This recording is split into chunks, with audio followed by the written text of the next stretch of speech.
Hi, I'm Fluffy, first episode of the Casual Show, and this is my friend, Ed the Pagan.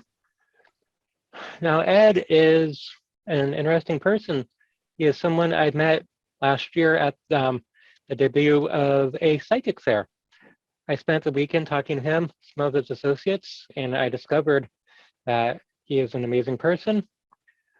He is a significant contributor to Witch School, and is always scheming on new ideas to make paganism more popular. Ed, would you be willing to tell me a little about yourself? For example, I'm looking at your bio online, and you have this amazing title that you have access to. I've never used before. Would you lead off with that? Which one? You mean Paladin General? I used to be the first elder of the Pagan tradition. Just recently, over last weekend, I basically were able to see a wonderful young lady, Lady Alyssa, be seated with that. But I'm known as I'm Paladin. I've been a Paladin since very young, and 1990 formed an organization called the Knights of Newcastle and Newcastle Society. And then in 94, I converted it to the Order of Paladins. We became part of the Paladin tradition, and we've been going ever since. And that's probably the most thing. The other thing I do is I'm Paladin Education Ministry, CEM Broadcasting. Taking a lot of internet ideas and putting great shows on. And I get very fortunate that I've been able to put on shows, events. And I mean me, I mean a team of people that are really important to it. No one does this stuff alone. Wow, that's amazing. So you mentioned being a paladin and a knight. By chance, do you have a sword? Do you have an emblem? I do, actually. I have a couple of them, but this is my latest one. Yes, I keep a sword next to my desk. That's awesome. And this is a decorative blade. I think it's based on the idea of eagles and things like that. So that's the one I have here. I do have sharp swords. I'm a big advocate. I'm probably one strange thing it is. I'm a Second Amendment advocate, and I just have not had the cash in my life. But I think the one thing that we do is I think it's completely wrong that we can't carry around swords and daggers around with us. They're just as much arms as a gun, and I think that we should be allowed to carry those too. And there's a lot more laws restricting knives and swords than our guns. Isn't that interesting? And I don't think it's fair. It's I never knew that, but I agree with you. I'm a huge fan of the Renaissance Fair, of going around in garb, cosplaying, doing all sorts of things. And I want to go out and about and wear my cool stuff with me, wear my pointy objects, and just chase after a car with a sword in my hand, like a dog would chase after a car. That's bloody awesome. But I can't do that. One of my memories as a child is of a classmate trying to bring a sword to school, and he couldn't. And I was so sad. But it is that. I mean, you have to treat it like a weapon that it is. You have to have training and all that sort of thing. But no, I'm a big believer. I like swords. I've fought with swords before. Never in a real match. So some of them got really real, if you know what I mean, when you're competing out of the field. Sometimes they get really real, but never to the point of where the intention was to kill. I've been in knife fights where that's true, but that's a different story. So I'm a big fan of swords. It is. Have you ever used one to cast Sacred Space? Oh, constantly. That's what I have this one for. This one, the one that I just picked up, and it was actually a gift from the Lady Lori here at Chosen Path. Is for fairy enchantment, because I've been dealing with a lot more fairy enchantments over the last couple of years. Well, since July of 2019, and to where basically I got my color vision in my life after being lifelong colorblind through an interaction with fairies. And so this sword is dedicated to that.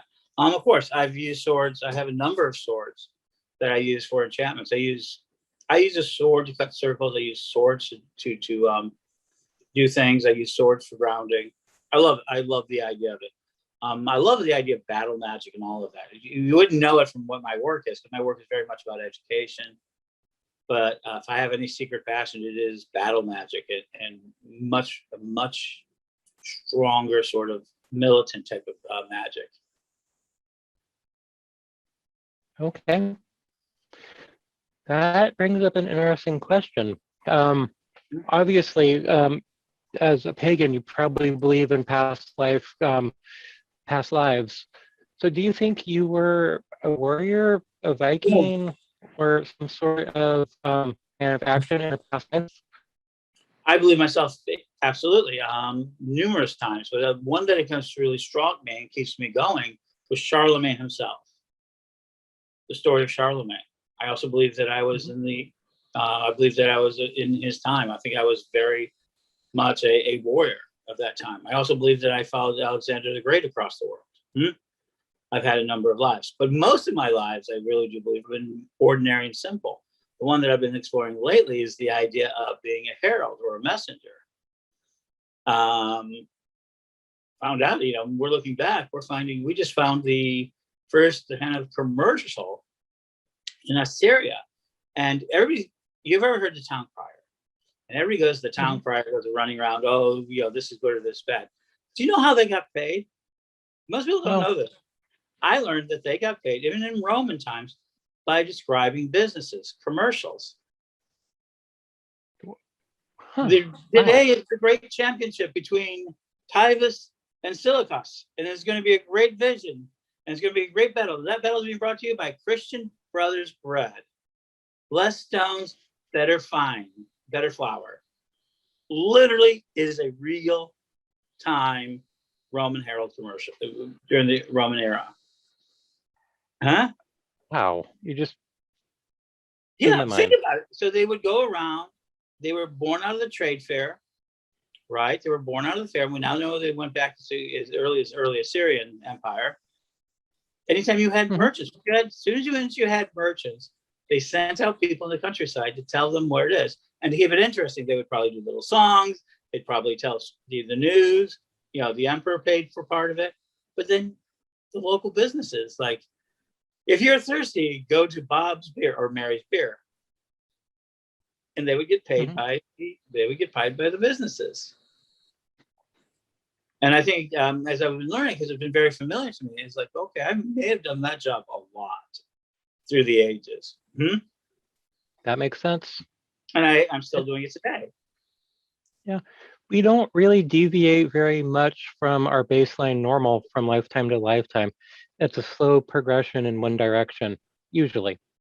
And I've had a number of reincarnational experiences with other cultures and other places. So I'm a big believer in it. I also believe in physical reincarnation. I am literally a multi-billion-year-old entity. They just discovered maybe the first beginnings of multi-cells about 1 billion years ago. But literally, I'm the same, and so are you, and so is everybody else, and every tree and everything else. We're still part of one living creature. We all share this DNA, and it's constantly evolving. So I'm just the latest version of it, and I'm very fortunate to have children and grandchildren. So hopefully, some version of my ideas, DNA, through my body continues on, and it'll continue on. And all of us are survivors of 1 billion years, more than 1 billion years of the battle of life. That's one heck of a legacy to look at. And it's a great way to look at things in general, because we have an identity and it's going to live on in some form simply because we exist. And that's a great way to look at our shadow work, so we don't freak out all the time trying to make as big of a difference as we think we need to. I like your mindset. Thank you for that perspective. So let's see.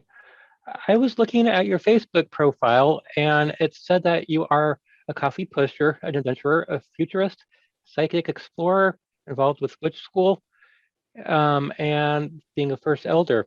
What's your opinion of coffee? I love it. It's my brown addictive drink. It's the most accepted casual addiction we're allowed. And it seems that we're kind of basically adapted to it. It helps us become more active. It's an ancient and long-standing thing. It has a lot of worship around it. It has a lot of opinion around it. And it's a powerful chemical. It's a very powerful, the caffeine inside of it is a very powerful chemical. And we surround it with a ritual. I adore coffee. I've had coffee in so many ways. I'm a super fan of coffee in itself. But let's be serious about it. What it is, it's a ritualistic drink that gives us energy through a number of methods. They found it's relatively harmless. They've tried it every year. It's been in our systems for so long. And so for me, it has been a lot of fun. And the way I got to it, because it's my favorite drink, I will go out for coffee. And I'm a professional drinker, folks. But it is that when I was in the military, I didn't drink coffee before I got into the military. And then one day the military said, I'm so tired. And my chief petty officer went over to the coffee pot, poured me a half a cup of coffee and a half a cup of milk. Says, drink this. This is, it'll help you wake up. And that was it. No going back. I became a coffee fan that day. Because it's my first impression of it was like, okay, this tastes terrible. And coffee can taste terrible. And people don't know this, but coffee really at first drink is like a cigarette or anything else. The body adapts to what it thinks is good and will make it taste good. This is a mental conditioning, folks. And because coffee in and of itself is a bitter drink, especially if you make it the way the Mayans made it, it was a bitter drink. And we find out they mixed it with chocolates and other types of flavorings as well. They drank it. But it's a very powerful thing. And it's very ritualistic. And it moves the world. And after oil, it is the second largest commodity in America. Wow. Powerful stuff. I am thinking one of these days I am going to talk to the lady Pamela into doing a coffee-based ritual. Idea. She was talking about she was talking about doing a chocolate ritual later in the summer through the virtual world. And I'm thinking coffee would be a great follow-up. And I think that would be. It's the same class. It's called caffeine. There's caffeine in chocolate too.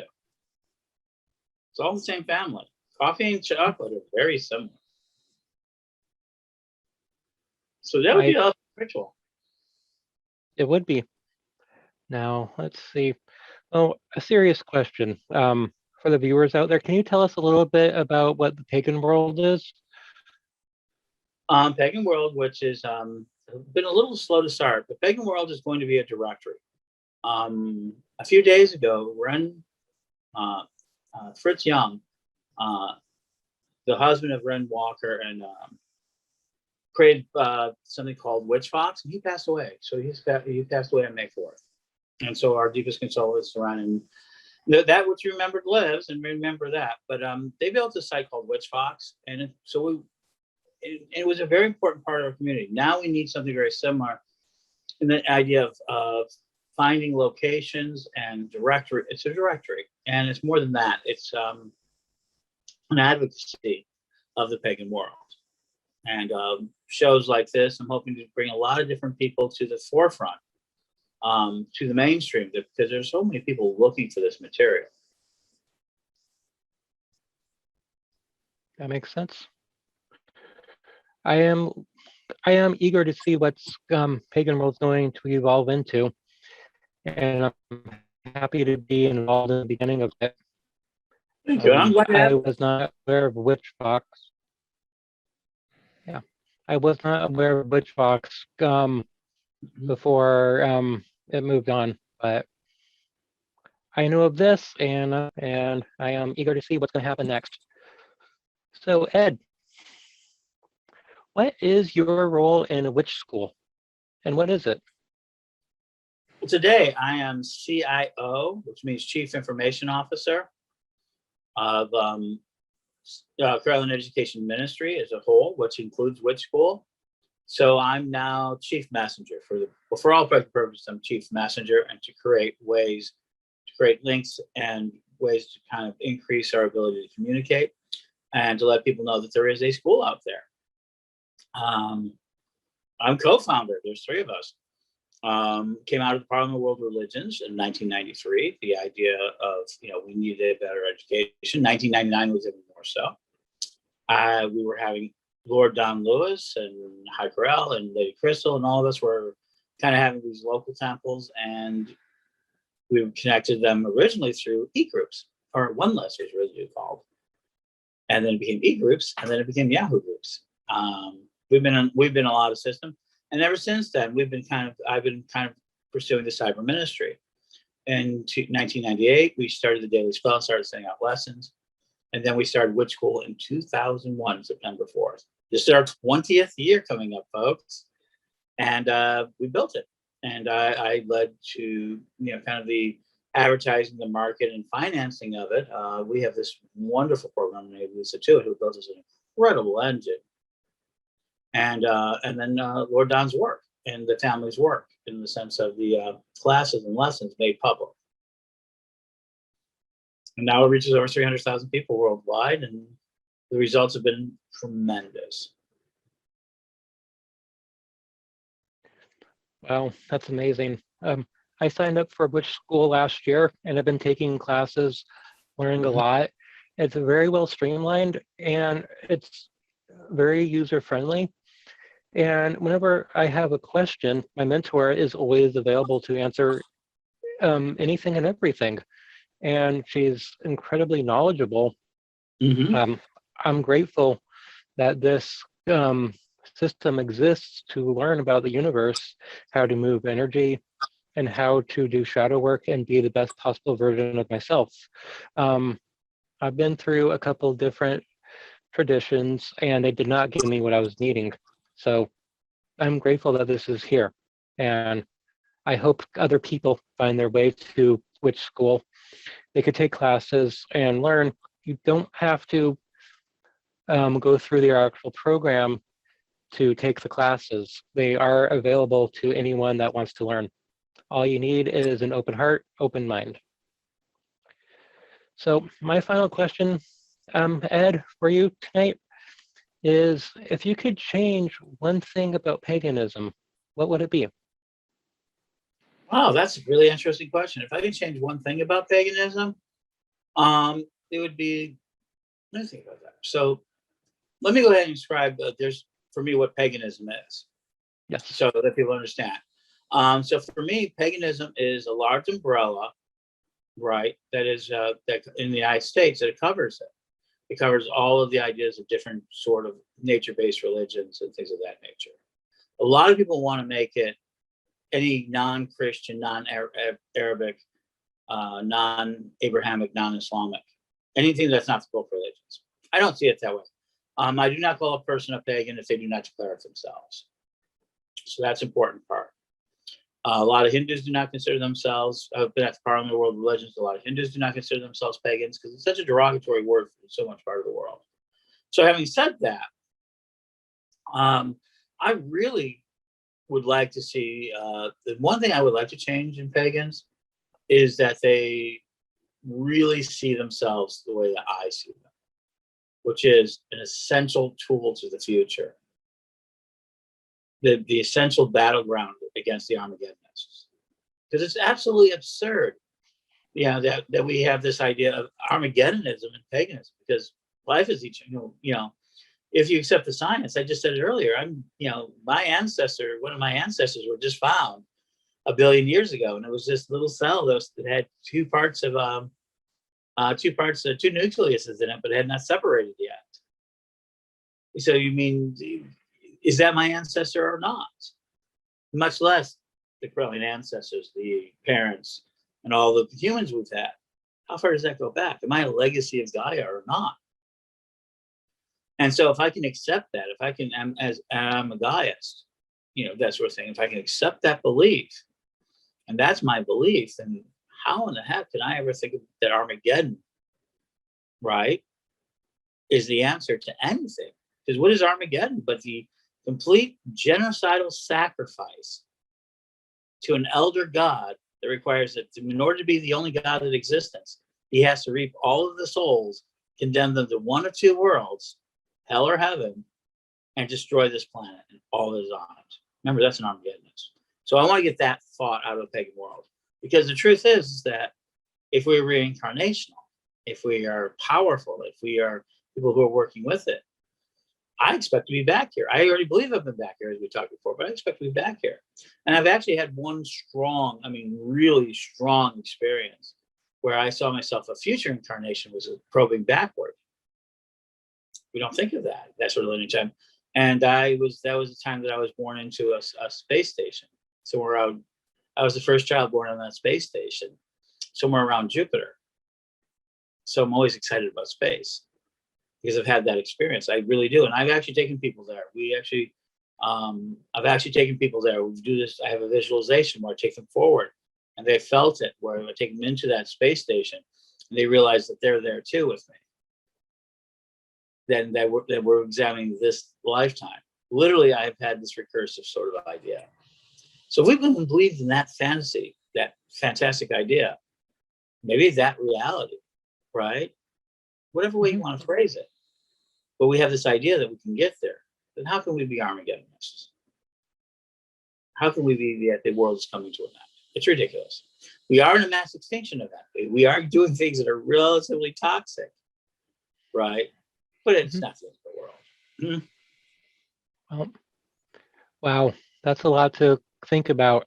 I was raised Christian, still am partly Christian, and reading the Bible, it talks about how Armageddon happens, the rapture happens, but in every example, there's still some form of existence left over, where humans in some form or another continue to exist. And I've always looked at that. And figured, okay, so regardless of what happens, we're going to continue. We're going to perpetuate. So we don't have to worry about us being doomed. So that's the whole point of it. They want to change the reality of things. So this is a story about basically, so the Bible, I was a Moody Bible Institute. I was a trained evangelist as a child. So I was very Christian, Southern Baptist, and I've also had my Catholic communion. That's a very interesting story. But the truth is, if you ever look at the Bible, it's about the creation into nature, and then it ends up in a prison, a 1,500 by 1,500 kilometer city. The entire story is an allegory of a people moving from the countryside to the city. It is, because what is the last thing? A heavenly city, 1,500 kilometers by 1,500 kilometers with 12 gates, all the meta precious stones, where we will live in rapture. And those who didn't make it will end up in the underworld, into the Holocaust, into the death of everything. So that is what that God is telling. That's what that God's agenda is. And in order for him to receive his agenda, Yahweh, that sort of thing, they see it only that everybody who's not like them has to be destroyed. That's the difference between paganism. That's why it's so hard for so many Christians who want to stick with this allegory, right? Because they see so much good in it. But this is why I left the church, because I realized the allegory was, and it gave permission to, and continues to give permission to everybody to pass a path of annihilation. And that's really my biggest issue. And when I see pagans picking it up, I feel like, okay, it's part of the culture. Because would you like to be here? Sense. Would you like to be here 100 years, from now? Kind of there. How long do you want to exist? I mean, that's the question. And I really find that a fascinating subject. It is. And one of these days I'll get into my philosophy about existing in perpetuity and what I think about that, but a little bit later. You brought up something that I find very fascinating about reincarnation and being able to view a future incarnation. It makes me think that our reincarnations are not linear. You don't reincarnate forward in time from one lifetime to another, and it happens sequentially. You might your next reincarnation might be in the past or it might be in the future, and it's just a squiggle line through the timeline. So yeah, Linear. So yes, that's the biggest aspect of it. I think all of this is that metaphysics and magic and shamanism and magical thought and religious ideologies and Hindu scientists and all of this have really kind of adapted the idea there are multiple levels of reality, and we've had various ways to describe them. And now our latest version of the Vedic symbols or the monads or things like that is quantum physics and the different aspects of quantum physics, right? Well, because in quantum physics we see that the lack of linearity, which is the ability to move back and forward on it. We now know black holes basically are time twisters, and they're starting to see some really interesting fixes as we build these great big eyeballs for Gaia. We're feeding our great intelligence.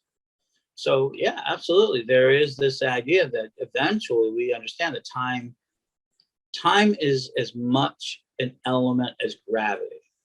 It's an element. It's a factor, and that it could be that we are traveling along on it. Just like a different type of wave. I mean, if you went 500 years ago and said, "Hey, we'd be talking on," me and you would be talking on little boxes to each other telepathically through electronics, through making it what are we doing? We're making electricity intelligence. It carries a message. They would tell you crazy. Mm-hmm. Yeah, and human experience, through that we already know that time is relative because we know things before they're going to happen.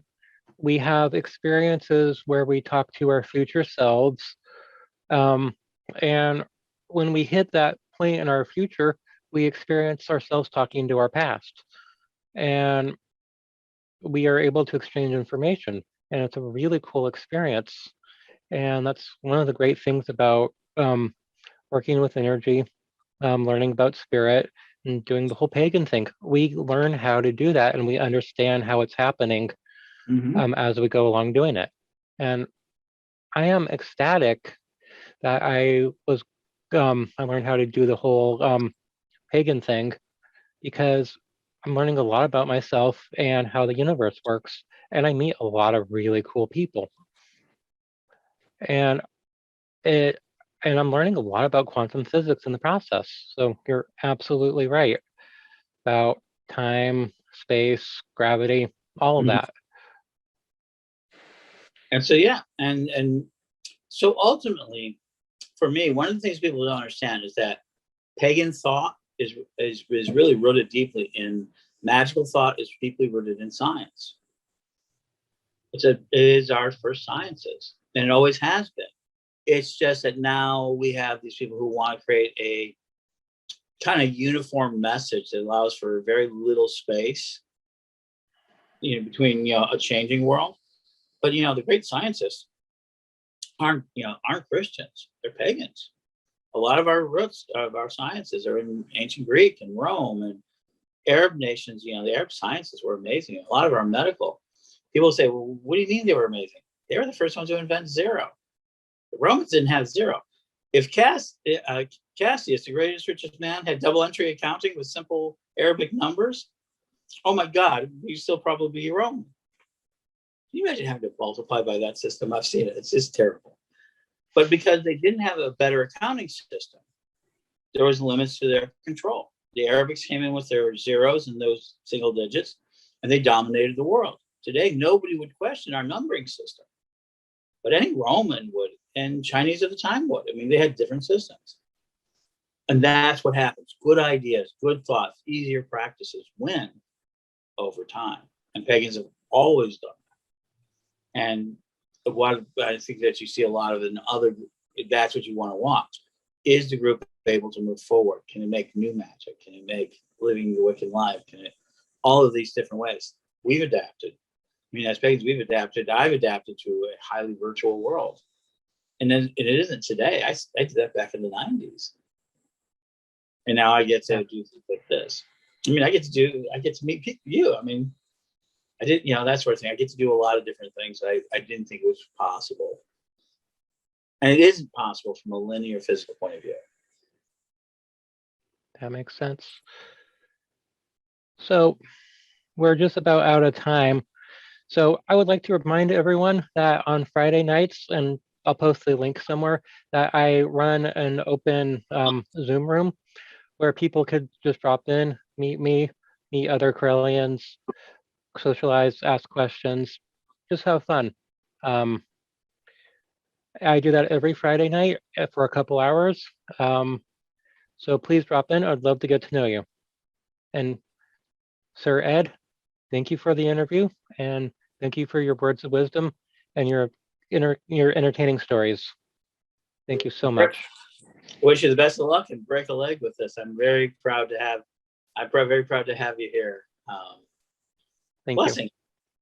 Yeah, blessings. And yeah, I don't want to break another leg. I already lost a body part recently, so no breaking legs, but fixing. Oh yes. That's Thank you.